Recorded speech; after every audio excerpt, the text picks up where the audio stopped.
hermanos, buenos días. Demos gracias a Dios porque podemos escuchar de su palabra. Bienvenidos a este nuevo domingo en donde estamos a punto de escuchar un mensaje que deseo de todo corazón que sea de mucha bendición para todos nosotros. Bienvenidos.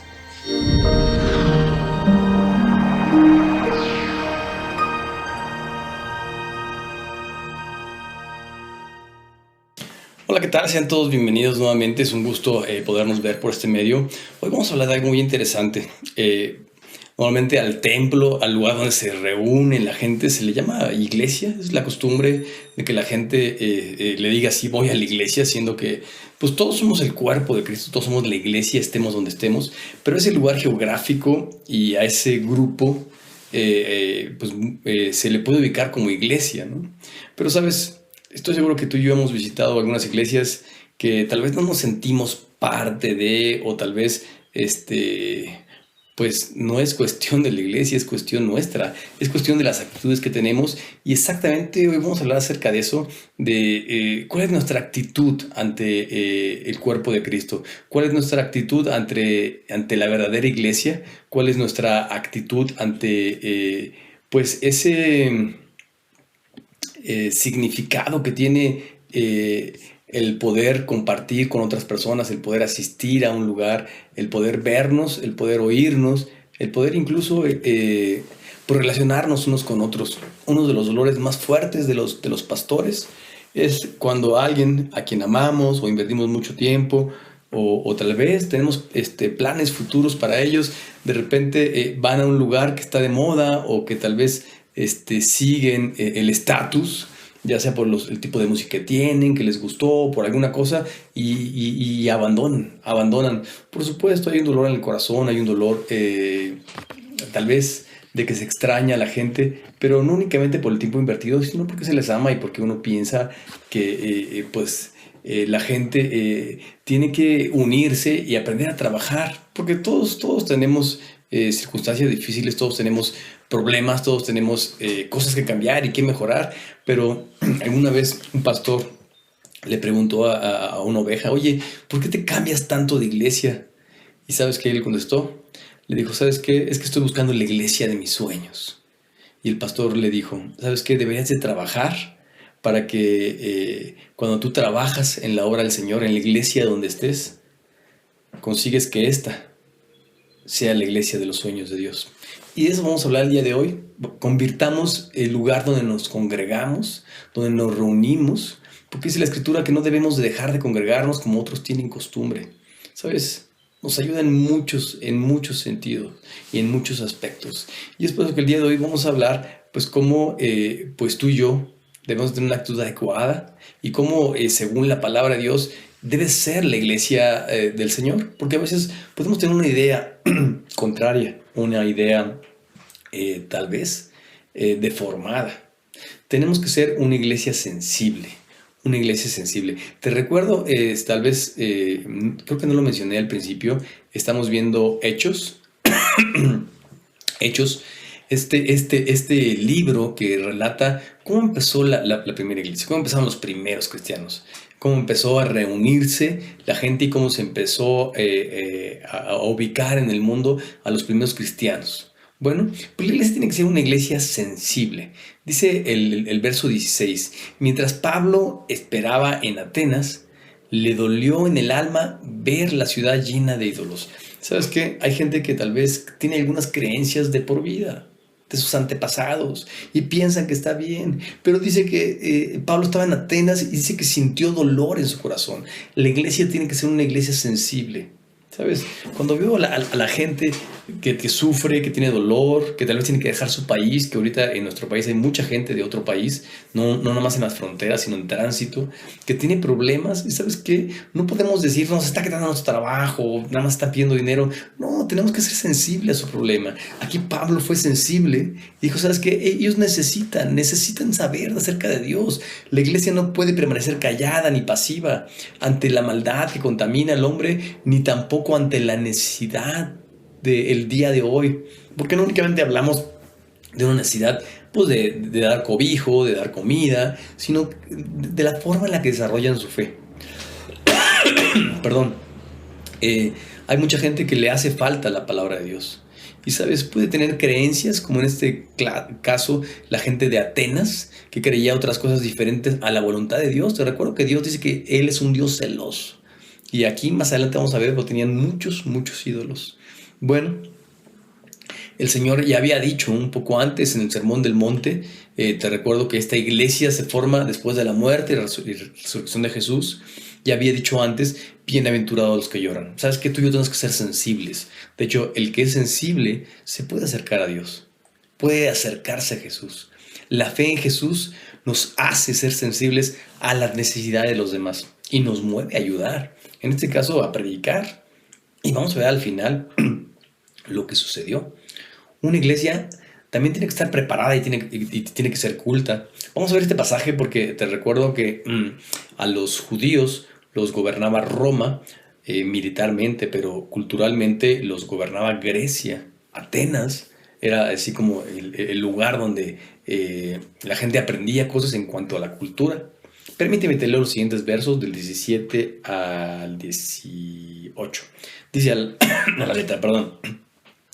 Así que discutí en la sinagoga con los judíos, los griegos que adoraban a Dios, y a diario hablaba en la plaza con los que se encontraba por ahí.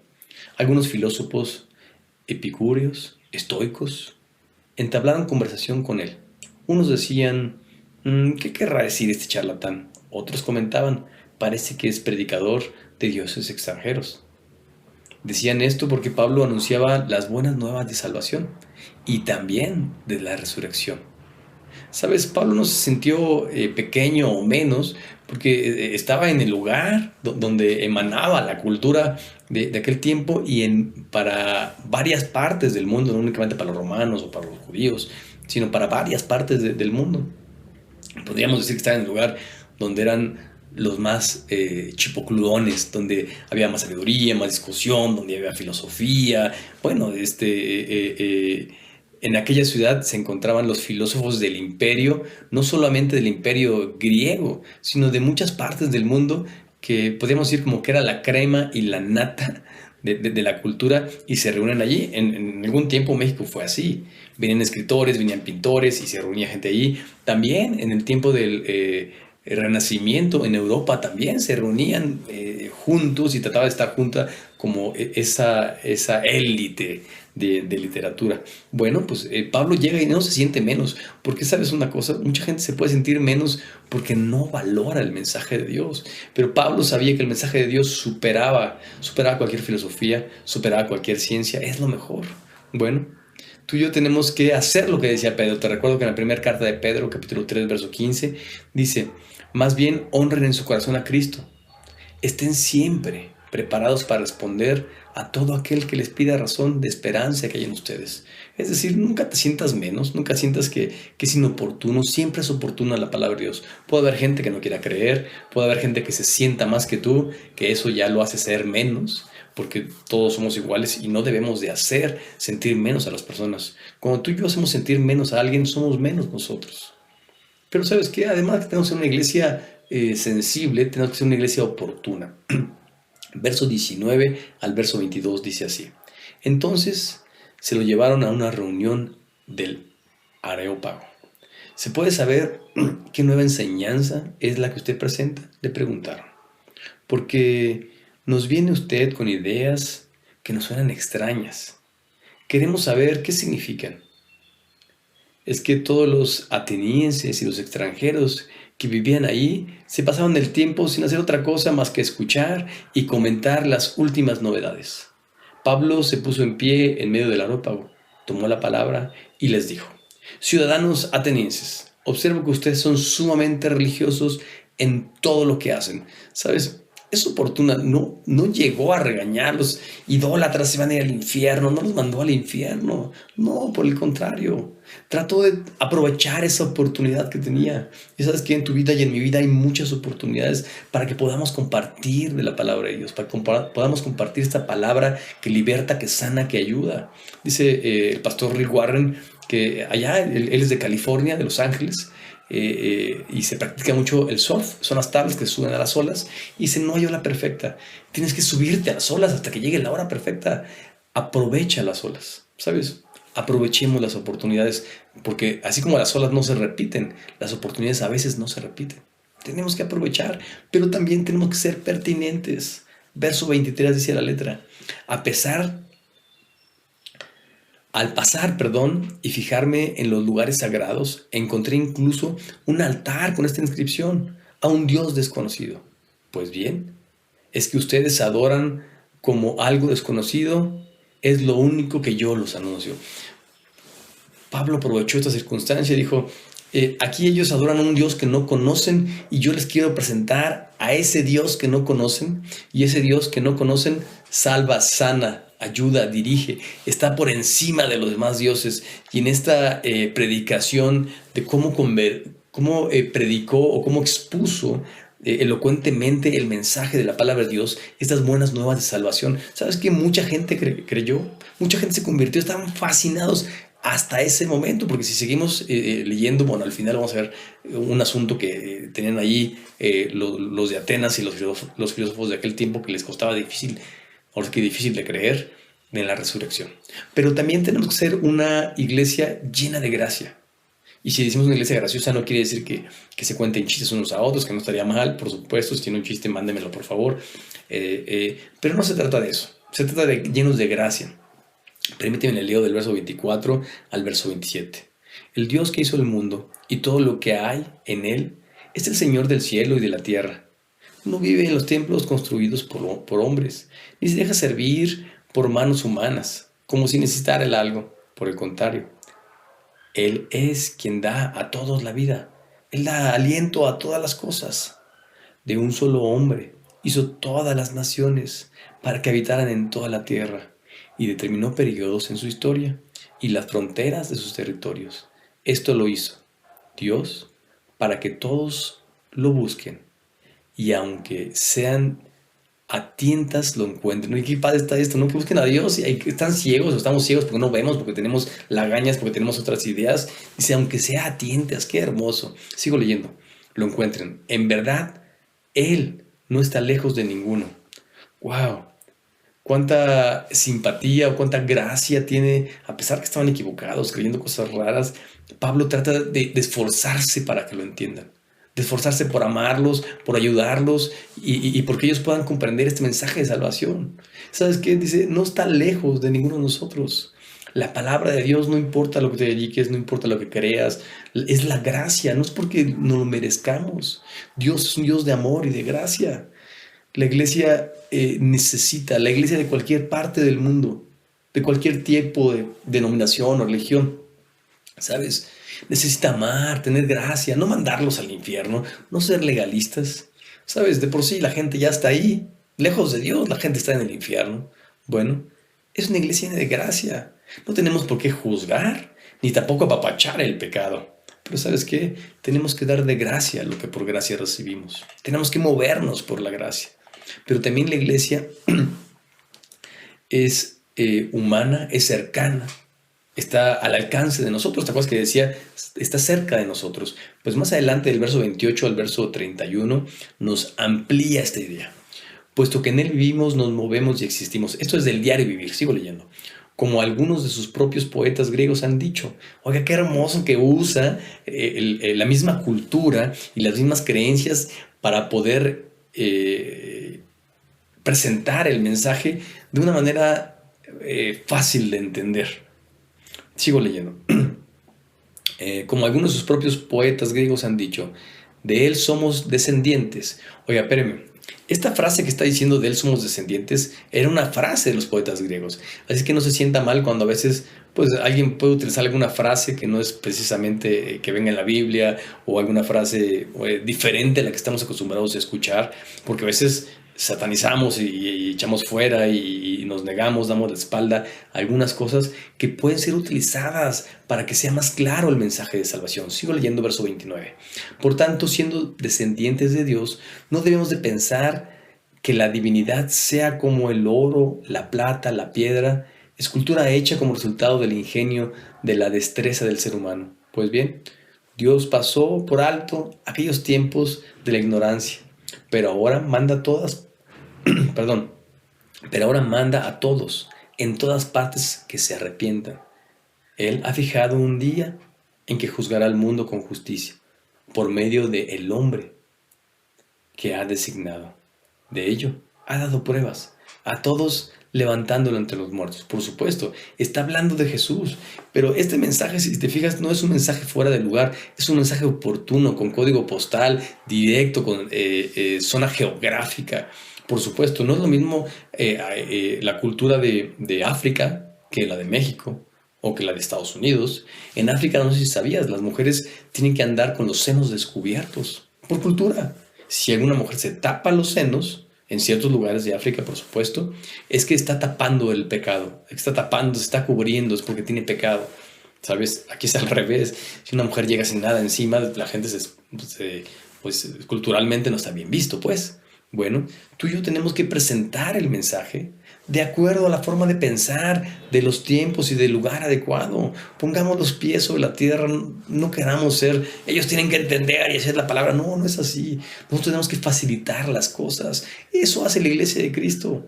Pero también la iglesia es contrastante y desafía de forma radical. Ese es el punto donde te decía que la gente no quiso entender porque tenía unas ideas muy... Hasta ahorita la gente estaba fascinada. Pero permíteme te leo cómo cierra este pasaje del verso 32 en adelante. Cuando oyeron de la resurrección, unos se burlaron, pero otros le dijeron: queremos que usted nos hable en otra ocasión de ese tema. En este momento Pablo salió de la reunión. Algunas personas se unieron a Pablo y creyeron. Entre ellos estaba Dionisio, miembro del Areópago, también una mujer llamada Damaris y otros más. Ahora bien, la iglesia debe ser pertinente y cercana, pero debe decir siempre la verdad, pase lo que pase. Pase lo que pase. Yo he ido a funerales y me dicen: mi padre está en el cielo. Yo no puedo garantizarle que está en el cielo si no creyó en Jesús, aunque haya sido muy bueno. No puedo decir mentiras. ¿Sabes qué? Si alguien no cree en la resurrección, si alguien no cree que Dios nos hizo varón y hembra, ¿sabes qué? Tenemos que hablar la verdad, aunque les duela. Pablo no quiso brincarse, porque pudo haber dicho: bueno, estos no creen en la resurrección de los muertos, pues me brinco esta parte y vamos a lo que sigue. ¿Sabes qué? Es la palabra de Dios, es el evangelio completo. No debemos de cortarlo, no debemos de censurarlo. Compartamos la verdad de una manera integral, completa. Desafiemos a los hombres de nuestro tiempo a un cambio que Dios hace por medio de su palabra. Y es lo que Pablo estaba haciendo. Es lo que Pablo estaba haciendo, exponiendo la palabra de Dios. Y sabes, así debe de ser. Así debe de ser la iglesia de Cristo.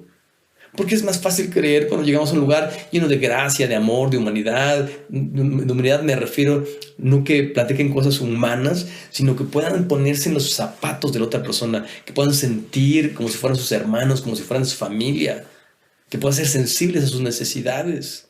Pero hay gente que tiene frases mundanas y dice: si quieres hacer algo bien, hazlo tú mismo. ¿Sabes? No en todos los aspectos de la vida funciona eso. El llanero solitario incluso tenía, ¿recuerdan? Aquel indio solo. ¿Sabes qué? Nadie debe de andar solo. No es bueno que el hombre esté solo. ¿Sabes?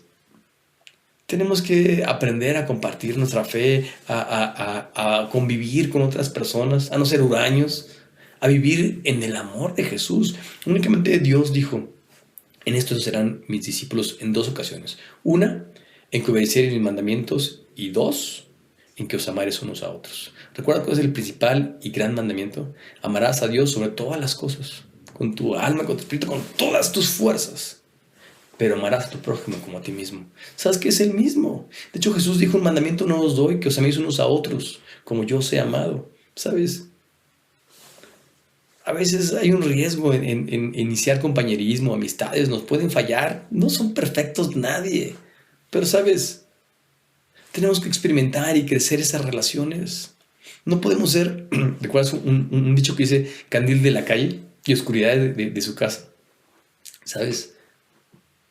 Tenemos que experimentar nuestro cristianismo en casa, en donde estamos, en el trabajo, en la escuela y en la iglesia, ¿no? O el lugar donde vamos al templo, no únicamente enfrente del pastor, no únicamente enfrente de los hermanos, no únicamente enfrente de la gran congregación, de la convención. No, somos los mismos que amamos, que respetamos, que nos abrazamos. Un cristiano así, ¿sabes qué? Es alguien que está creciendo y muestra su fe en donde quiera que anda. No es aquel que no hace nada, ¿no? ¿Recuerdas aquel que dice, yo soy como el ave del campo, ¿no? O sea, que no hace nada. No, es una invitación a trabajar. Dice Proverbios 6:6. Ve a la hormiga, oh perezoso, mira sus caminos. Trabaja en tu casa, en la escuela. Por supuesto, en las cosas de Dios tenemos que hacer algo. La Biblia no es para que te jubiles, no es para o cuando te jubiles. El acercarse a Dios no es para cuando seas viejito, no. Lo mejor que podríamos hacer es escuchar la palabra de Dios, reconocer sus errores y buscar perdón para cambiar. ¿Sabes? Hay cristianos que a veces ven todo malo, ¿no? Ven todo malo. Ven todo malo y tienen una forma de ver la vida, incluso hasta la vida eclesiástica, de una manera, no quiero usar la palabra negativa, pero mala. Bueno, esto debe de sanar sus propias experiencias, su corazón, dejar que Dios sane su corazón. ¿Y sabes qué? En lugar de tirar basura o de hablar mal de otras personas, tenemos que aprender a hablar bien de las personas, a callarnos las cosas malas, por supuesto platicarlas con Dios, pero tratar de vivir de una manera diferente. Tampoco debemos ser turistas evangélicos, ¿no? Hay gente que ya conocieron todas las iglesias, todas las denominaciones, porque hay algo que no les gustó. ¿Sabes? No existe la iglesia perfecta. Esto no quiere decir que te conformes, ¿no? Quiere decir que Dios te pone en lugar para que trabajes, para que te desarrolles, para que crezcas, para que madures. ¿Sabes?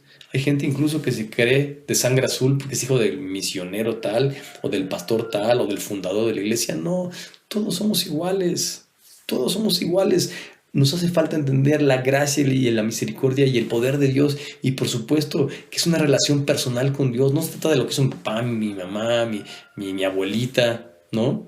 Ahora, tampoco se trata de ir a ser cuates a la iglesia, ¿no? O sea, vamos a ser amigos, pero mi principal objetivo es ser amigo de Jesús. Y cuando soy amigo de Jesús, por supuesto, hago buenos amigos en la iglesia, en la congregación. ¿Sabes? El tomar esto de ser parte del cuerpo de Cristo a la ligera no es algo bueno. Es algo que nos lleva a estar comprometidos y a no vivir la vida cristiana a la ligera. ¿Sabes? Podemos estar viendo, y más ahorita en tiempos de internet, diferentes programas y podemos tener una doctrina por acá, otra por acá, otra por acá, y nosotros sacamos una media, ¿no? ¿Sabes qué? Vamos a vivir confundidos o vamos a tener nuestra propia doctrina. A la iglesia donde vayas, asegúrate de que prediquen la palabra de Dios, de que tengan una doctrina sana. Y trata de quedarte en un solo lugar, nada de que voy y vengo y... No, espérame. No. Tratemos de ser la iglesia de los sueños de Dios y para eso hay que trabajar. Y podemos hablar de muchos malos ejemplos de miembros pues, que critican, que no saben recibir a otros, que se la pasan viendo lo malo que tienen los demás, que no saben bendecir, que no saben amar. ¿Sabes? Dice la palabra de Dios que Dios es amor y el que no tiene amor no le conoce. La iglesia de Cristo es la iglesia que tiene los brazos abiertos, la iglesia que se preocupa por los demás, que trata de predicar el evangelio sin lastimar a los demás, sin ofender a los demás. Un evangelio no camuflajeado, un evangelio lleno de amor, de gracia, de misericordia. Y tú y yo tenemos que ser eso, integrarnos al cuerpo de Cristo y ser la iglesia de los sueños de Dios, no de tus sueños, no de los sueños del pastor, de los sueños de Dios. Y esa es la invitación del día de hoy. Intégrate a la iglesia de los sueños de Dios. Trabaja, esfuérzate, crece, madura y deja que Dios utilice tu vida. Porque sin duda alguna Dios quiere utilizar tu vida para que el mensaje de la salvación sea extendido por todo el mundo. Déjate usar y permanece en la iglesia de Dios. Ocúpate de trabajar, de amar, de servir y, como decíamos, de ser esa extensión de Dios con los brazos abiertos y de ubicarnos en donde estamos, qué estamos haciendo, con quién estamos hablando, qué tipo de cultura hay y cómo puede ser más accesible el mensaje de Dios para ellos. Soy el pastor Samuel Trucot, te deseo que tengas un excelente día y pongamos en práctica esto. Alíñate, añádete, adhiérete al cuerpo de Cristo. Seamos la iglesia de Cristo según los sueños de Dios. Que Él mismo te bendiga y que tengas una excelente semana. Hasta pronto.